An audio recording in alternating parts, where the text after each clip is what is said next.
Liquor స్కామ్లో జగన్ చెప్పినట్టు చేసి జైలు పాలైన వారిని జగన్ పరామర్శించలేదు. కానీ అడ్డగోలు నేరాలు చేసి జైలుకెళ్లిన వారిని మాత్రం పరామర్శించేందుకు వెళుతున్నారు.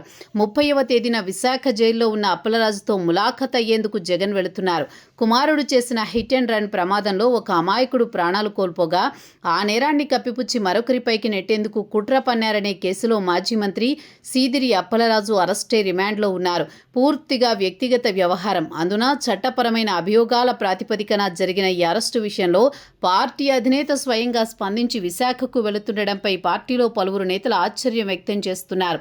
ఎలాంటి రాజకీయ ప్రాధాన్యత లేని, పైగా ప్రజల్లో పార్టీ ప్రతిష్టకు మచ్చ తెచ్చే అంశంలో అధిష్టానం ఈ స్థాయిలో ఓవర్ రియాక్ట్ అవ్వడం వల్ల ఏం సంకేతాలు వెళతాయనే సందేహాలు వ్యక్తమవుతున్నాయి.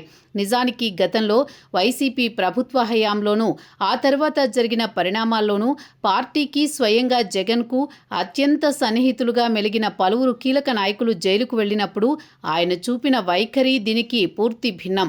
ముఖ్యంగా జగన్ కోసం పనిచేస్తూ ఆయన నిర్ణయాలకే కట్టుబడి తీవ్రమైన లిక్కర్ స్కామ్ కేసులో నిందితులుగా మారి నెలల తరబడి జైలు జీవితం గడిపిన మిథున్ రెడ్డి, చెవిరెడ్డి భాస్కర్ రెడ్డి నుంచి ధనుంజయ రెడ్డి వరకు ఎంతోమంది సీనియర్లు జైల్లో ఉంటే జగన్ వారిని ఒక్కసారి కూడా పరామర్శించిన దాఖలాలు లేవు. తన కోసం తన ఆదేశాల మేరకు పనిచేసి ఇబ్బందుల్లో పడిన నేతలను పట్టించుకోని అధినేత అసలైన నేరారోపణల్లో చిక్కుకున్న వారి దగ్గరకు పరిగెత్తుకు వెళ్లడం ఏ రకమైన న్యాయమన్న చర్చ వైసీపీలో నడుస్తోంది. ఈ వ్యత్యాసమే ఇప్పుడు వైసీపీ క్యాడర్లో తీవ్ర అసంతృప్తికి దారితీస్తోంది.